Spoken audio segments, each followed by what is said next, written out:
prosperity and leadership over the next 25 years, the Amrit Kal period has made us dream bigger. The theme for today's annual convention, India at 100, was chosen with a very careful thought. I am pleased to share, Mr. Minister, that we at FICCI have also embarked on a unique and special initiative called India Century.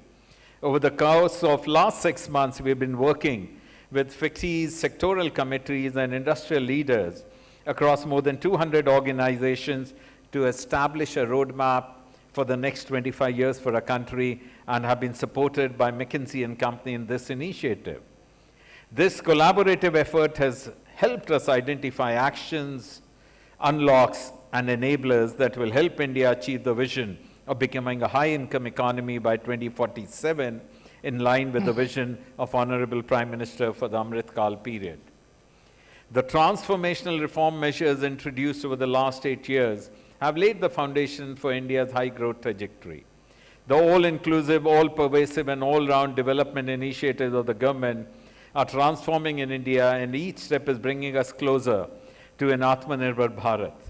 Initiatives like the Prime Minister Gati Shakti National Master Plan, the National Logistics Policy, will be instrumental in creating an integrated pathway towards economic development. The increased spending on infrastructure development is leading to a multiplier effect in rejuvenating the aggregate demand in the economy. Undoubtedly, robust growth of infrastructure is the key ingredient to realize the vision of a self-reliant India. Infrastructure construction alone has the potential to contribute 25% of incremental gross non-farm jobs by 2030. In addition, strengthening logistics and transportation infrastructure can potentially bring down the logistical costs, which is higher by about 400 to 500 bps as compared to our peer group countries. Alongside the foundation for a stronger economy, we have seen significant improvement in India's carbon footprint and focus on sustainability with the National Hydrogen Mission. India has the potential to gain global leadership, and it will help reduce the country's carbon footprint and offer new opportunities for industry at the same time. I would like to reiterate that the government, the industry, the masses all have a shared vision for India's future in all sectors, be it education, health, inclusivity, environment, technology, infrastructure, and governance. Ensuring the development of the sectors will ensure a harmonious living for all and help us become a developed nation.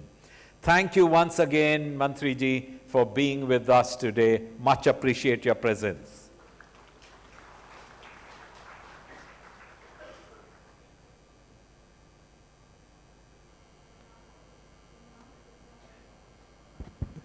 We now present the FICCI Green Certificate to Honorable Minister as a welcome gesture.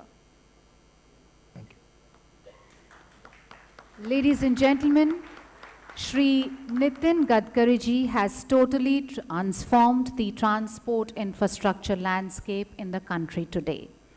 A visionary with great ideas and innovative approach, Shri Gadkari delivers what he promises.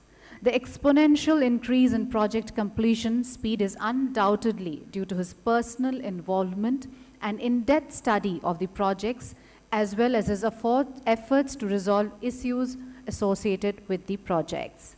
The push given to alternative fuels like ethanol, green hydrogen, and methanol by Gadkari ji is indeed laudable, as it has the potential to decarbonize our future energy needs. Ladies and gentlemen, may I now request Shri Nitin Gadkari ji, Honorable Minister for Road Transport and Highways, Government of India, to kindly deliver his keynote address. All distinguished guests, ladies and gentlemen, it gives me immense pleasure to be speaking virtually at the annual general meeting of FICCI's 95th annual convention. I am delighted to share my perspective on India at 100 Amrit Kal, or sustainable and inclusive development. Today, we are the fastest growing major economy in the world. And the next 25 years would be the Amrit Kal for world-class infrastructure development and creating manufacturing hubs by using cutting-edge technology is very important. The association like FICCI are the true ambassador to drive this vision. Under the dynamic leadership of our Honorable Prime Minister Sri Narendra Modi ji, India is all set to become a $5 trillion economy by 2025. India is on the path to build an inclusive Bharat by following the vision of our Honorable Prime Minister Modi ji of Sabka Saath, Sabka Vikas, Sabka Prayas and Sabka Vishwas. With this philosophy of all-inclusive development, our government is aiming to boost investment, economic growth and employment creation to achieve sustainable development. We need to have cooperation, coordination and communication between all stakeholders is very important. The Sustainable Development Goal integration is an enabler for every policy creation to maintain sustainability and future-proofing. Being one of the fastest growing countries globally, India plays a key role in achieving the Sustainable Development Goals Agenda 2030.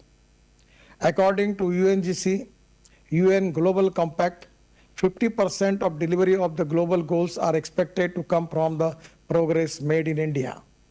Hence, all of us play a very crucial role in creating the platform for sustainable growth. The sustainable business models can be scalable solutions while managing long-term risk and generating significant social and environmental benefits for the entire world. To boost sustainability, our government is progressing on the policy of adopting import substitute, cost-effective, pollution-free and indigenous. Particularly, I will request to all of you that you should have a first priority for the important agenda for achieving this goal is how we can increase our export and how we are going to reduce our import. The people like you who are successfully doing excellent job in their business and manufacturing sector, they are the best judges who can identify the sectors and who can contribute towards this mission to make India Atmanirbhar Bharat. We are also working on development of alternative clean and green fuels like bio-CNG, LNG, methanol, ethanol, biodiesel, electric and hydrogen fuel cell technology. Within the renewable technologies, solar and biomass sectors have huge opportunity to fulfill huge energy requirement. Now we have just received the research from CSR and Central Research Organization to convert Parali, the rice straw, into biobitumen, 70% biobitumen and 30% organic carbon, that is biochar, which can be a great use in the agriculture sector. We are also making waste to wealth. From Parali we can make bioethanol and biobitumen. Here both things which are important, that where we can reduce our import and protect our pollution. So within the renewable technologies, solar and biomass sectors have huge opportunities to fulfill.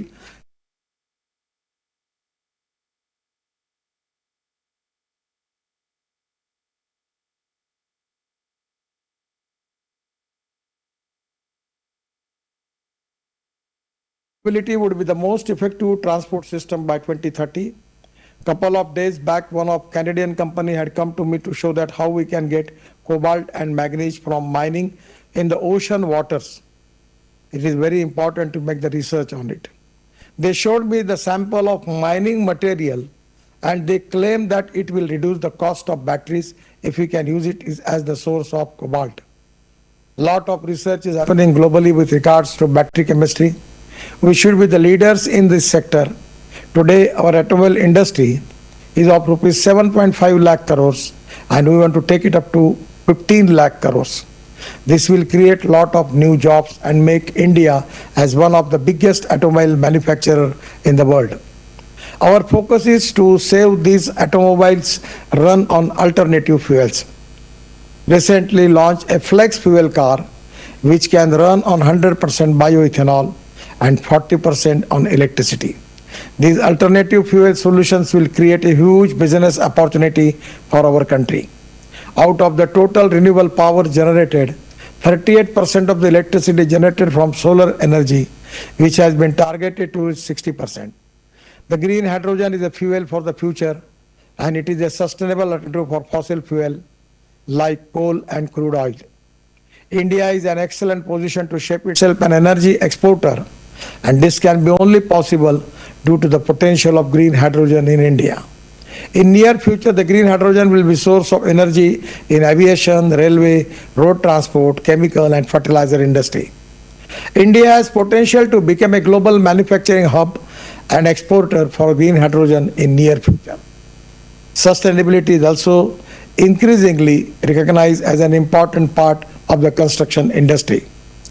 We know that construction industry not only contributes significantly to the environmental pollution, but also consumes 40% of the global materials and resources. Our focus is on reducing the cost of construction and improving the quality of construction. As we are aware, cement and steel are the major components for construction. Our ministry itself consumes about 40% of these materials in the country. So we are trying to minimize the use of cement and steel in construction work by trying to adopt substitute, and we should use flash, iron slag, waste plastic, waste rubber, demolition waste. This is very important. These substitutes will not only save the environment but also reduce the cost of construction by solving the problem of cartelization. We should encourage use of modified bitumen made by mixing waste rubber and waste plastic, while topping technique reduces the operation and maintenance cost and thereby making a saving in the cost in the range of 20 to 30%. Compared to conventional cement concrete pavement, Indian Oil Corporation has developed a technology for conversion of rice straw thoroughly into the ethanol and biobitumen of quality 150 ton per day in Panipat. The soil stabilization technology saves quantity of aggregates and improves the strength and life of the structures. In hilly terrain, it is very difficult to get aggregates. Soil stabilizer play a key role in such projects. We have mandated use of precast components in national highway projects. Residential and industrial structures can be made in precast concrete, and this will reduce construction cost as well as construction time significantly. Ultra high performance concrete is made using cement, sand, steel, fiber, flash. Using this new technology of steel fiber, which is already widely used in Singapore and Malaysia, we can increase the distance between the two piers from 30 meters to 120 meters. This would not only boost sustainability, but also save the cost of construction up to 30% to 40%. The glass fiber reinforcement polymer, GFRP, is sustainable alternative to conventional steel. The reinforcement meant we should explore its possibility of large-scale application. We should explore use of steel fibers and glass fibers in the building of structures in India also. This is a successful implemented in many countries. We can also use ethanol in generator sets. I have carried out successful experiments and I am using ethanol in generating sets, which are giving an excellent efficiency at a lower price without any air pollution. Through this forum, I am appealing all the industry leaders to adopt sustainable development goals into the structure of your respective organizations. We have to transform these technologies, these ideologies and agenda into resolutions and commitments. A clear action plan with target and timeline to achieve them should be made. Today at this convention, we should focus on understanding mechanism for tracking progress on sustainable development goals, exchange of best practices, innovation championed by stakeholders, creating an actionable plan on sustainable development goals. And with these words, I am thankful to the FICCI Association, particularly Mr. Sanjeev Mehta, Mr. Subrakant Panda, for inviting and providing me this platform and to share my views. I am also giving open invitation to all of you. Regarding my ministry, we are making the world standard road infrastructure in the country. I am promising you that before end of 24, our road infrastructure will be equal to the standard of USA, American standards. And 100% the logistic cost is a big problem. Presently it comes to 16%, but I am promising you that up to the end of 24, we will take it up to in a single digit up to 9%. And that is going to helpful for getting more exports. And it is really a most important thing for all of you. By reducing the logistic cost, we should be more compatible in the world market. And there is a huge sky is the limit. Huge opportunities are there. And the people like you who can make the vision for that. I am always telling to people that you can donate I, but you cannot donate vision. My request to the office bearers of the FICCI that let us prepare a plan for next 50 years, at least minimum 25 years in all the sectors. And we, with the government, with the industry, with all stakeholders, we will march ahead to get that goal. I am confident that today the way in which you are working, they will have young talented engineering manpower available in India, our big market available in India, the domestic advantages are there, and in the international market, now it is the time that we need to increase our business and presence. The people like you who can really make miracles in this sector. I am really happy, and I am really giving my thanks to all of you. I wish you all a happy and healthy life ahead. And once again, giving my best wishes for all of you for our future. Namaskar. Thank you very much. Dhanyavad.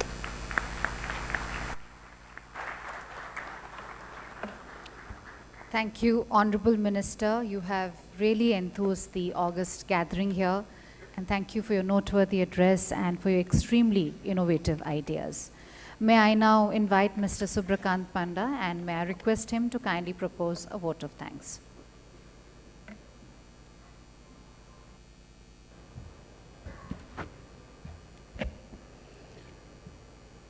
Shri Nitin Gadkari ji, Honorable Minister for Road Transport and Highways. Nitin ji, I'm very grateful that you have taken time out from amidst a very, very busy schedule to address us today. You have always been a staunch supporter of FICCI, and for that I'm deeply grateful.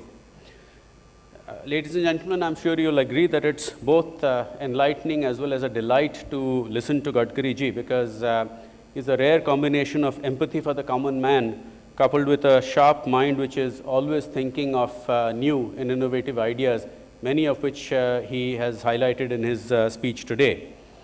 He is also someone who has a tremendous command over facts and figures and is able to reel off statistics at his fingertips. And so your push to make India both energy independent as well as energy efficient is praiseworthy. But of course, I think your greatest contribution has been to the infrastructure sector, which is a key driver of the Indian economy and something that you have really galvanized in your stint as minister. Creating world-class infrastructure in the country has been your passion, and the blistering pace at which projects are being taken up and completed, I must add, as well as highways that are being built, is really eye-catching. There are several policies in this regard which will be a catalyst for India's economy as it drives growth in allied sectors like housing, steel, cement, etc., thereby also creating significant employment opportunities. So, of course, you referred to PM Gati Shakti, which is in a fast-track mode with well-planned, comprehensive mechanism to implement integrated infrastructure development worth 7.5 lakh crores in 2022-23 itself. The government aims to construct 65,000 kilometers of national highways at a cost of 5.35 lakh crores. And the national infrastructure pipeline has a more than 110 lakh crore outlay over the next 5 years. Besides this, the national logistics policy, which you also briefly touched upon, I think is going to be very crucial in reducing the cost of doing business in India. And as you correctly highlighted, that logistics, which has been one of the logistics costs, which has been one of the bugbears of manufacturing competitiveness, is set to get a significant help in terms of bringing it down to single digits by the end of 2024. Sir, as highlighted by you in your speech, sustainable infrastructure is a key focus. In this context, I'm happy to share with you two initiatives which are being taken up by FICCI. On the 13th of January next year, we are organizing a conference on decarbonizing construction, building a low-carbon future. And on 30th of January, we are holding an event, Future of Mobility, India's Journey Towards Net Zero, which in fact you have kindly agreed to inaugurate. As I mentioned, you have been a staunch supporter of FICCI, and we shall continue to look forward to you for guidance and support, as well as the opportunity to continue to engage on various initiatives. And in this case, your call for to engage with your ministry to draw out a plan at least for the next 20 years, if not longer, is something that we will gladly take up. We have done quite a bit of work in this regard, but we will certainly look to engage with you and your senior officials and see how we can contribute further to the India growth story under your guidance and vision. Thank you very much once again for taking time out to address us, and that's something that we're deeply grateful for.